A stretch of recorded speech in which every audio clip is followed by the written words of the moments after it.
Morning friends. तो आज हम शुरू करते हैं अपना पार्लियामेंट्री सिस्टम, जिसमें आपको पता है हमने सारी चीज़ें पहले ही पढ़ रखी हैं। अभी ये हमारा एक रिवीजन सीरीज होने जा रहा है, जो कि आपको आपके लेवल के एंट्रेंस एग्जामिनेशन लाइक CHS या नवोदय विद्यालय वगैरह में जो आप एंट्रेंस देते हैं उसके लिए हेल्पफुल होने वाला है। इसके अलावा क्लास 8, 7 तक के जो सिलेबस है वो भी इससे आपके कवर हो जाएंगे। तो इसमें हमें क्या पढ़ना है, हम जो रिवाइज करते आ रहे हैं इसमें हमने क्या पढ़ा। इसके पहले हमने संविधान के बारे में पढ़ा। हमने ये पढ़ा कि संविधान के कितने भाग हैं, इसकी कितनी अनुसूचियां हैं, इस तरह की चीज़ें हमने पढ़ ली। और उसके बाद हम एक एक भाग को पढ़ते हुए आ रहे हैं, जो हर भाग का बेसिक है वो हमने डिस्कस कर लिया। तो अभी हम हैं संविधान के भाग 5 पे, संविधान का भाग 5 जो संघ के बारे में बताता है, ठीक है। और इसमें हम कह रहे हैं कि हम अभी पढ़ रहे हैं पार्लियामेंट्री सिस्टम, क्योंकि अभी हमारा मेजर पॉइंट यही है। इसमें हमें पढ़ना है पार्लियामेंट्री सिस्टम। तो पार्लियामेंट्री सिस्टम जो है वो एक्चुअली होता क्या है, हम इंडिया की बात करते हैं तो इंडिया में जो आपका लेजिस्लेचर होता है उसी को हम पार्लियामेंट के नाम से जानते हैं। पार्लियामेंट जो है ये 3 चीजों से मिलकर बना होता है, और इन 3 चीजों के नाम मैं यहाँ लिख देता हूँ। एक होता है आपका जिसको आप कहते हो लोकसभा, एक होता है जिसको आप कहते हो राज्यसभा, और तीसरा पार्ट होता है इसका प्रेसिडेंट। आज हम इसका रिवीजन करेंगे, और इस रिवीजन सीरीज में हम देखेंगे कि लोकसभा, राज्यसभा और प्रेसिडेंट क्या हैं, ये कैसे कंपोज होते हैं, और इनके मुख्य फंक्शंस क्या हैं। तो सबसे पहले हम बात करते हैं लोकसभा की।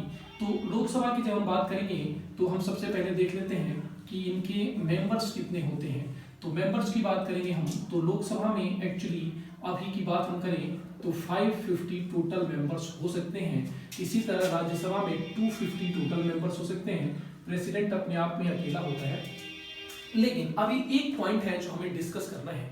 कई जगह हमें ये 550 दिखता है, कई जगह 45 दिखता है, और कई बार ये 543 दिखता है। तो एक्चुअली ये है क्या, देखिए ये जो हम देख रहे हैं ना, ये एक्चुअली आपका मैक्सिमम नंबर्स है कि हमारे यहाँ टोटल जो सीट्स हैं वो लोकसभा में कितनी है, 550 है, ठीक है। लेकिन चूंकि हमारे यहाँ सभी राज्यों में अभी चुनाव नहीं होते, हम ये अपने इंडिया का एक पार्ट मान के चलते हैं जो अभी आपके पाकिस्तान के कब्जे में है, जिसको हम POK कहते हैं।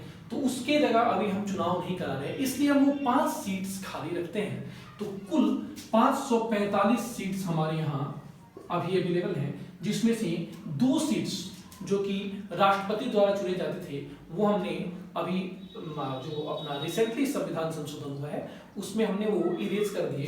तो अभी कुल जो आपके 543 पोस्ट होते हैं ना, सिर्फ इन पे ही चुनाव होता है, ठीक है। कुल कितने पोस्ट पे चुनाव होता है, 543 पोस्ट पे। यानी मैक्सिमम पोस्ट कितनी है हमारी लोकसभा में, 550 है। लेकिन हम चुनाव कितने पे कराते हैं, 543 पे। इन 543 में 2 पार्ट बन जाते हैं। जो 530 हैं हमारे, ये तो आते हैं राज्यों से, और बाकी जो आपके 13 बच जाते हैं ये आते हैं आपके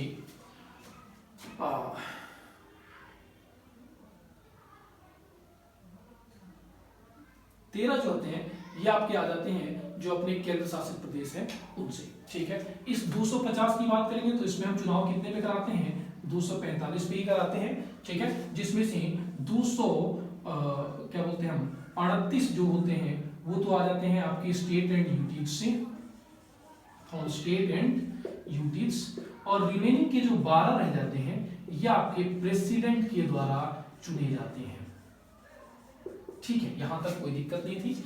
इसके बाद हम इसके एलिजिबिलिटी के बारे में बात कर रहे थे। तो एक्चुअली हमने ये मेंबर्स की संख्या देख ली, होल्ड करो,